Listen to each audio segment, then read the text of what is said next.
What's up? This is Matt from GoTherics. Today I'm going to go over how to perform a bench press exercise. So bench press is one of the staples for a upper body program. It's going to be giving that horizontal push movement, which is very important. We use a bench press for a horizontal push or a push-up, and then we will use an overhead press or a dumbbell press usually for that vertical push movement for the upper body. So this is great for shoulders, arms, chest, and it's going to have a core component as well.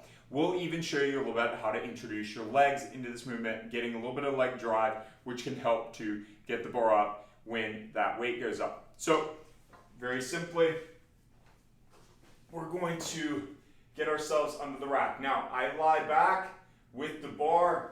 I'm going to get my shoulders set, and I like the bar to be over my mouth to nose in that position where it's going to be off the lip, and then at the back of the J-cups, it's more or less over my eyes. Now, I'm then going to use the marks here that are on the side to find a spot for my fingers equidistant from the center of the bar.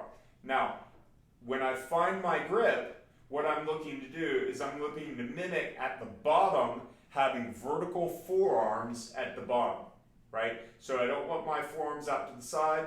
I don't want them bent in towards my chest. I want them to be more or less vertical at the bottom, okay? Now, so we're trying to find that hand position. You're gonna have to try it out. Find your marks. For me, that hand position is more or less, my ring finger is gonna be on the wider mark. That's generally gonna be the fit for me. Now, in terms of my body position on the bench, I want to have my glutes, my shoulder blades, and the back of my head on the bench. My lumbar is not on the bench, right? And I don't want to have my feet up like this. I want my feet flat on the floor, and I want tension in between my glutes to my shoulder blades so that my core is tight. I like to do that by getting in and then using the uprights to kind of press back into position so I'm nice and tight from my glutes to my back against the bench. Now, I'm not with this giant like super curve like you've maybe seen on the internet, but there is a lumbar curve, and I am going to use my core here, and I've got my legs here as well, where if I push through my thighs, it's going to push me towards the bar, which can help with that leg drive. So I'm going to take that hand position. Like I said, for me, it's about ring finger there, and then I'm going to press the bar up. Now, the bar is straight up above my shoulders. As I bring it down, the elbows come back, the shoulders stay back behind, and I bring it down to approximately the nipple line. At the nipple line, I then press it back and up. So back meaning towards my nose, and then up, and it's going to now be above my shoulder blades again.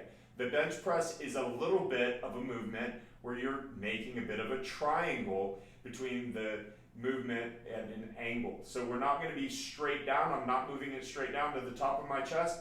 It's coming down and back up above my shoulders. Down to the nipple line, back up above my shoulders. The entire time, my shoulder blades stay tight against the bench, and I'm not allowing my shoulders to come forward, and instead, I'm squeezing my chest as I do this to get that chest activation.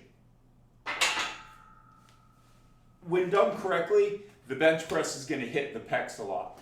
And if you're making sure that as you're on that bar, you keep those shoulders back and you lead with the chest in front, you're going to squeeze your pecs as you push that bar forward.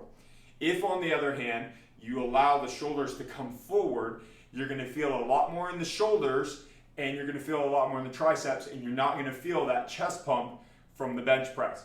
So if you're struggling with your bench press and you're not getting any work through your chest, or not seeing development of your chest, you're probably not leading with your chest and trying to bring your hands together and your elbows together in the bench press movement, which is why you're not getting that chest activated. Thanks.